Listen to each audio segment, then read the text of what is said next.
Turmoil within the Trump transition team as he assembles his White House staff. Can he drain the swamp while still playing nice with the Republican establishment? How will Utah politicians fare as coveted appointments are doled out? Obama calls for Americans to give Trump a chance, vowing a smooth transition. Crowds continue to protest the election as Clinton is poised to win the popular vote.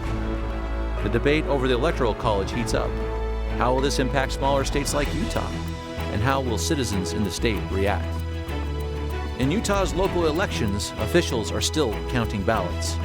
Several legislative seats remain too close to call, leaving the final balance in Utah's House and Senate in flux. 28 candidates for the Utah State Legislature ran unopposed in the general election. Why are there so many uncontested races? And what does this say about Utah's political climate?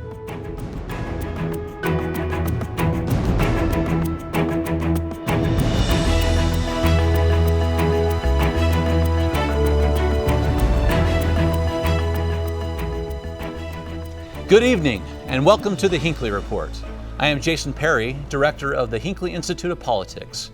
Covering the week, we have Brian Schott, Managing Editor for UtahPolicy.com, Boyd Matheson, President of the Sutherland Institute, and Whitney Evans, reporter for KUER. Thank you so much for being with us today. This is the interesting time after the election where we start seeing who they're going to put on their cabinet and how much that says about the candidates. Says a little something about their promises as well. And this has been quite a week. A little bit of discord. At least one person said it's been something kind of like a knife fight. Let's start with you, Brian. Talk about this. How is the transition going? And is this kind of discord common? Well, there was some discord early on, and I think that's because reportedly Donald Trump did not think he was going to win. I think internally he didn't think he was going to win, and also there wasn't a lot of planning because as reports came out, he didn't want to jinx his chances on Election Day. But I really think that if you're looking for how Donald Trump is going to govern, you're getting a really good idea of it here with his transition team. He was very freewheeling on the campaign trail. He's done the same thing. I think they're finally starting to get their stuff together because they made 3 appointments this morning, Attorney General, CIA Director, National Security Advisor. He's meeting with Mitt Romney this weekend for a possible slot with the administration. I also think that that's a good meeting because Romney had a very solid transition plan in place, even though he got thumped by Obama in 2012, so he'll be able to impart a little bit of wisdom there. Well, that's interesting. Boyd, maybe we can talk about this Romney visit. Is that visit happening? It is happening. It'll happen tomorrow, from what I understand. And it's a smart move on Mr. Trump's part to bring in someone who was a harsh critic. It does a couple of things. One, if he offers him the position of Secretary of State, a very important role in an administration, it does a couple of things. If Romney were to reject it, Trump could say, look, I offered him the top slot there. So it sort of silences a critic on one hand. I think the other thing it does is that it is a tip of the cap to the establishment and to some of the other folks who were against Mr. Trump. So it checks a lot of the boxes. And when you think about it, most transition teams go in thinking we are going to focus solely on the economy and jobs and what happens in America, but you can't do that. America is on the world stage and a leader. And so having someone like Mitt Romney in that kind of role definitely fits in terms of what's going to be needed as they roll it forward. Well, maybe Donald Trump is trying to win favor with Mitt Romney, but spokespeople for the Trump administration have said the meeting is just a meeting. They've denied any allegations that this is an effort to somehow bring Mitt Romney on board into the Trump administration. Well, let's talk about the relationship between these two. Really, the Never Trump movement maybe started with Mitt Romney inside the state of Utah, even here on the campus when he came and talked about that. He called Trump a phony and a fraud, said his promises are as worthless as a degree from Trump University. That was something. And Trump, in response, Mitt Romney choked like a dog. I have many friends, and Mitt Romney is not one of them. How is this meeting going to go? Really, those are two ends of the spectrum. I would love to be a fly on the wall of that meeting. First, you probably take a chunk out of the national debt selling tickets to watch that on close. I anticipate it'll be similar to his meeting with President Obama. I mean, both have had words. But what does it say about the two? So you said it may show some leadership there, and maybe a good thing. Why in the world would Mitt Romney want to take a position if it was offered at all? Boyd, do you have an idea about that? I think the reason he would take it would be, and it's sort of a Utah cultural thing, if the president calls, you respond. Governor Leavitt was a good example of that. He didn't really want to go deal with EPA and some of those things, but he said there's something unique about sitting across from the person who's going to be president of the United States. And so I do think there's part of a cultural thing. Whether it really gets to that, I don't know. I think it'll be more conversation than anything, but it's a good message to send to the country. The country wants to be led, and they want to have people to have serious conversations. Well, who else is he going to get? Newt Gingrich, who was the top pick, or reportedly going into this, he pulled himself out of consideration, and we all know what that means, because if you look at that in sports, when someone who's up for a coaching job pulls himself out of consideration, means he wasn't going to get it anyway. So Newt Gingrich is out of it. Yeah, so Newt Gingrich is out of it. There's really nobody else out there who sort of fits the bill as someone who is a senior statesman. That's who you want to be your Secretary of State, and he'll be going after John Kerry and Hillary Clinton, who both did a fairly good job in very trying times, and foreign policy it can easily turn into a mess. So, Mitt Romney is a steady hand, and that's why he makes a lot of sense. There too. I mean, Secretary Clinton and Barack Obama went at it pretty fiercely in their primary battle. Vice President had some pretty choice words for Barack Obama when they were competing against each other. So there is some precedent there, and I do think Mr. Trump loves the team of rivals concept. He loves to pit people against each other. He thinks that brings out the best in terms of policy. I'm not convinced. But the question is, will he listen to them? Yeah. That's the thing, because it's clear that his most trusted advisors are his family, so I don't know if he's going to listen to them. So this is interesting, this team of rivals idea. So maybe if we take this argument here that if Mitt Romney is asked, and if he says yes, maybe that's him being a patriot. All right, but there was a significant portion of the Trump movement that was really upset with Mitt Romney. They're saying he shouldn't have said what he said, and they were ardent opposition, really. So what do they say? Those people that were with Trump the whole time, just mad at Romney, if he actually gets invited? Well, I think they're going to have to be patriots as well, and just follow along with the process. Like you mentioned, a team of rivals. We've got Reince Priebus and Steve Bannon, two people who are quite different. We've got so Steve Bannon is more there to breathe life into Donald Trump's more fringe right-wing ideas, where I think Reince Priebus is sort of there to placate the more establishment Republicans, and maybe that will work, but we'll have to see. What do you think about those two? Don't forget, Donald Trump is not an ideologue, and if you think he's an ideologue, a lot of his supporters are ideologues, but he is not. He's a pragmatist. So, he's going to do whatever he thinks is the best path forward and the best way to get things done. So he's not wedded to ideology here. Yeah, so that's why he's going to talk to Romney. And he has a very fragile coalition. You think about how he got that. He won because about 3 million Democrats just stayed home, but then in that Rust Belt, he picked up union workers, blue-collar workers, and a lot of them have a lot of these things that they want to see happen. And so this battle is not only going to be within the team of rivals within the administration, it's also going to be that interesting cross-section between political rhetoric and the reality of governing. And his coalition is even more fragile than that, because really the election came down to 107,000 voters in 3 states, Michigan, Wisconsin, and Pennsylvania. That was the margin of victory. Had those votes flipped, Trump would not be in the White House now. Yeah. I think it's important to note the inherent need for Donald Trump to have establishment Republicans at his side, because he has no experience in government. That's regardless of how you're coming in, you have to have someone who knows what they're doing next to you, sort of guiding you through the process of this transition. And that balance is going to be tricky too, because he said, I'm going in to drain the swamp, and Reince Priebus, Mitch McConnell, it's a lot of the... Well, how do you drain the swamp? You have so many of the people who are just not going anywhere. Right, really, we got the Republican establishment that is still there, right? And the leadership, he's tapping some of them. But how do you really change it when so much of it is just going to persist? That's going to be a lot of fun to watch, because I think in Donald Trump you see a guy who does not compromise a lot. He goes through, and his ideas are law. And at the same time, I think you've got a Republican-controlled Congress who sees someone who's not very experienced that they can probably roll over. Because what are they on the same page about? Really, it's just the Affordable Care Act. That's about the only thing they're on the same page about. So I think that's going to be a real big source of tension. And I think one of the interesting things that's going to get exposed in this process, especially in the early days, is that most of the battles in Washington are not left and right. It's the establishment of both parties against everybody else. And we'll see that in the next couple of days as they look at a continuing resolution.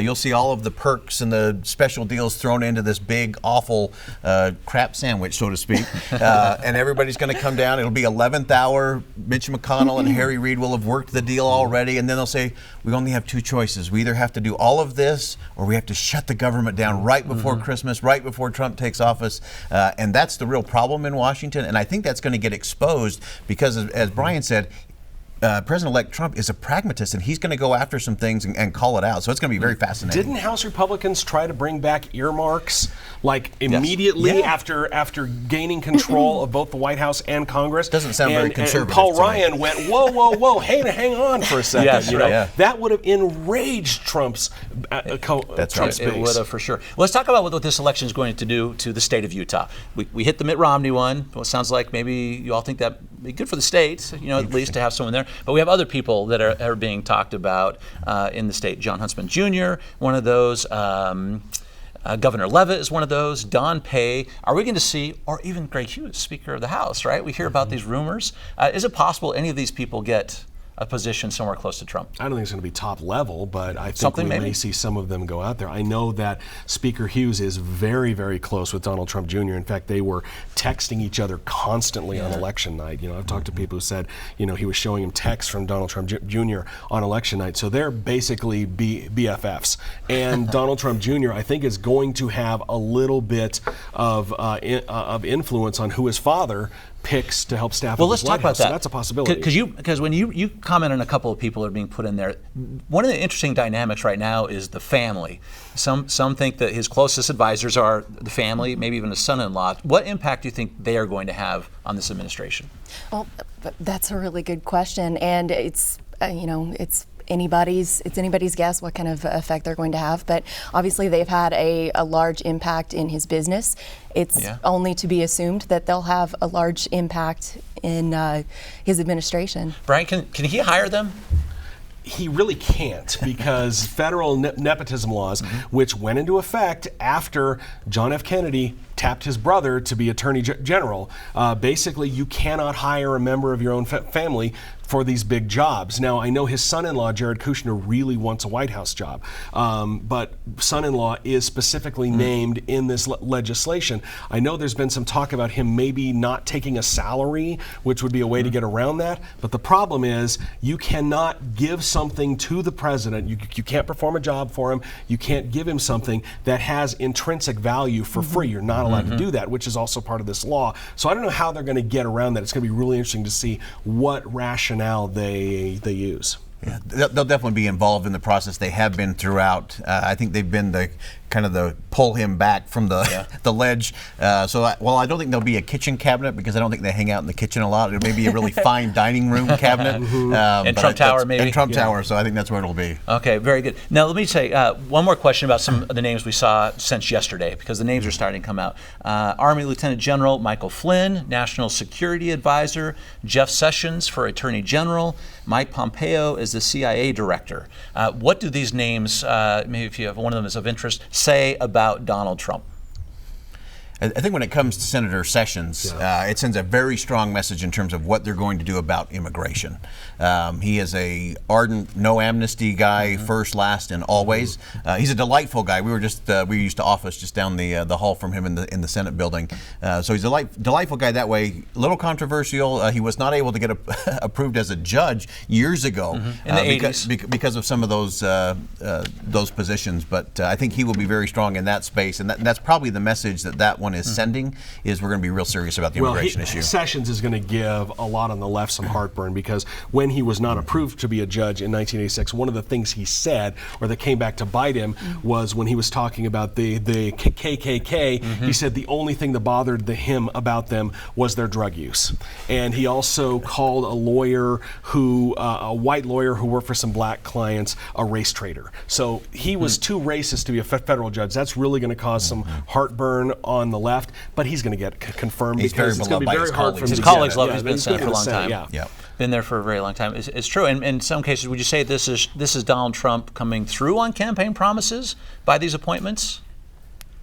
I think it's Trump trusting his gut. You know, Sessions has been an ardent supporter of Trump from way back at the beginning of this thing. So, you know, he trusts Sessions. Flynn has advised Trump. Flynn doesn't need to get confirmed, you know, so I think Trump trusts his gut. And I think that's what he's going to make a lot of these decisions Well, on. Utahns are pretty moderate on immigration issues. They've been talking about that this entire time, right, Boyd? You've talked about this as well. How are they going to react to someone like Sessions? You know, I think for the most part, I don't think it's really going to play a lot. The early agenda is going to be very focused on the economy and jobs, and really trying to make America great again. I think there's a title in there somewhere, and a hat. I think I've heard and that. a hat, so I don't think that's going to impact the state a whole lot. I think the one thing that Utahns will be watching for is what is the tone and what is the rhetoric as we address some of these important issues. Utahns really sent a message during the campaign that that's not what leadership looks like to us, and so it'll be interesting to see how a governing President Trump changes the rhetoric, and can he elevate the dialogue? There was a bit this morning in Politico that Trump is actually planning a 30-state victory tour. He's going to visit every state he carried. It'll be interesting to see what the reaction to him will be here in Utah, whether he even comes, because he did carry the state, but he finished third back in March. So it'll be interesting to see how he's received if and when he comes here. It's an interesting thing, too, because President Obama did a very similar thing when he won his first election. And I think it was a bus tour, right? It was a bus tour, yeah. So both Trump and Obama have this, they love campaigning more than they love governing. And so it's a very interesting indication early on. Right? Yeah. So let's talk about what's happening locally, too. So you mentioned Donald Trump did take the state of Utah. It's by a lower margin than we've seen some Republicans in the past, but very interesting. But we're looking at what's happened with Hillary Clinton. Whitney, I'm going to ask you this question about the Electoral College. Hillary Clinton may be a million-ish votes ahead in the popular vote, but lost in the Electoral College. And many people are coming down right now talking about whether or not it's time to reevaluate the Electoral College. Maybe give a thought on that, and then what Utah should think about that proposition, because there is a bill now, Barbara Boxer. Yes. Okay. And I think we all remember in elementary school learning about the Electoral College and being taken aback. My vote doesn't quite count as much as I thought it did. A lot of people have thought that for many, many years, and this question has risen many, many times. There have been several bills already that have been proposed to do away with or change the Electoral College. Barbara Boxer's bill has likely no chance of passing, though there is some momentum in having the discussion since the election of Donald Trump. Well, this is the second time in 16 years that this has happened. But the Electoral College, it has always been a microcosm of America, because here in America, the economic power has always been concentrated in the cities, but the political power has always been concentrated in the rural areas. And that's what the Electoral College does. It protects those rural areas. So there is some value in keeping it. It changes the way that people campaign. I think that one of the problems with it right now is we've become so polarized with red states and blue states that there were only 11 states that they really had to campaign in. Well, it's so interesting. If you look back historically, it's happened 5 times in the history of the United States. All 5 times is the Democrat that lost in that circumstance where they had the popular vote but not the electoral vote. And if the argument stays true, maybe Boyd help us on this, if it did not exist in this election, where we had so much attention, would anyone have stopped by the state of Utah? No, Utah would have been an absolute afterthought this round, and yet all of the national and international attention Utah received this year was because those electoral votes really mattered. And people were saying, you know, why Utah? Why, with this great economy and great civil society, why is Utah rejecting both of the major parties? Why is there all this disruption going on there? And why is Utah succeeding? That wouldn't have happened if it was strictly a popular vote. And we're a republic for a reason, because it's not just about being part of the 50% plus one. It's about protecting everyone, especially the little guy, the smaller states, the rural counties. Those voices and those votes really matter. Otherwise, everybody would have been in California and New York, and that would have decided the election. And I don't think everybody would think that's a good strategy moving forward. They both seem to be struggling a little bit. Yeah, and Trump even tweeted about that. He said if it was just on the popular vote, he would have campaigned more in California and New York. And his quote was, "And I would have won even bigger." And whoever's complaining about the rules is usually the team that's losing. So do you see anything happening with this? This is a huge uphill battle. We need 2/3 majority in both the House and Senate. Then we need buy-in from 3/4 of the states to do something like this. And with Republicans being in charge in a majority of state legislatures, why would they do that? Historically, the Electoral College has been in the favor of Republicans. Not that the Electoral College is built to favor Republicans, but it has, and you can't deny that it has. That is very true. It's something we're going to continue to watch. There have been many attempts to. I think there's been over 300 over the course of history. Yeah, there have been hundreds of attempts, all unsuccessful, and it's very hard getting, because it was going to require a constitutional amendment. Yeah, there's a reason why there's only been 27 of those. It's not the easiest thing for us to do. Not happening. But states are exploring workarounds. States who are interested in doing away with the Electoral College are looking for ways you have Maine and to work Nebraska. around So, that. so talk about that for just a second, because it's interesting, because those are Yeah. two states that are different. Yeah. Well, there's actually an effort out there that would, if they get enough states to pass a law to award their electoral votes to the winner of the popular vote, then the election would actually turn into a national popular vote. This has been floating around for a number of years. They don't have enough states to equal 270 yet, but a lot of states have passed this legislation that doesn't go into effect until they reach the critical mass of 270, and then at that point it turns into a national popular vote. It's 10 or 11 states that have already passed this legislation. It's been tried here and it's gone down in flames. Yeah. This might be the time we see a few more of those. Can we turn to some of our local races, which is interesting, because we're starting to get the numbers. They're not all finished. We still haven't got all the final votes, but we're starting to watch a few of those. What's interesting to me is there were 22 Republicans that ran unopposed in the state of Utah, which is a really high number. Ryan, why don't you start? Brian, and then Boyd. Why is that? Well, there were also some Democrats. The leadership, Brian King, Rebecca Chavez-Haug ran unopposed. Angela Romero ran unopposed. So it's really hard to get people to run a legislative race when a lot of these districts are either so solidly Republican or so solidly Democrat, and that's because of the redistricting. I was talking with Brian King before the election, who's the House Minority Leader, and he said when he got up to the House, there were 22 Democrats in the House. Now there are 12. There's probably going to be maybe 14, maybe 13. I don't think they'll get to 15 this time. So, it's really hard for Democrats to make any sort of inroads, and all the elected Democrats are in Salt Lake County. They lost their only seat outside of Salt Lake County this time around. They've been targeting Weber County for years. They can't make any inroads there. Utahns just aren't buying what they're selling. I think there's two components to it. One is this bubbleification of things. We live in our bubbles, we have our echo chambers, and that seems to be growing. And this is actually happening nationally. For as much as we complain about all the different members of Congress and the state legislature, 94% of them win re-election. And so there's something about we're kind of surrounding ourselves with like-minded people, and that's not good for the country. And so we need to look at some of the redistricting things for sure. But the other component to that, I think, has to do with both of the political parties within the state. People aren't buying what they're selling. There's a little bit of discord and dysfunction in both parties, and I think that's part of the challenge. Yeah, and like Brian mentioned, the districts in Utah are mostly either solid Republican or solid Democrat, and I think the few seats that did switch this election happened to be the only few districts that were sort of purple.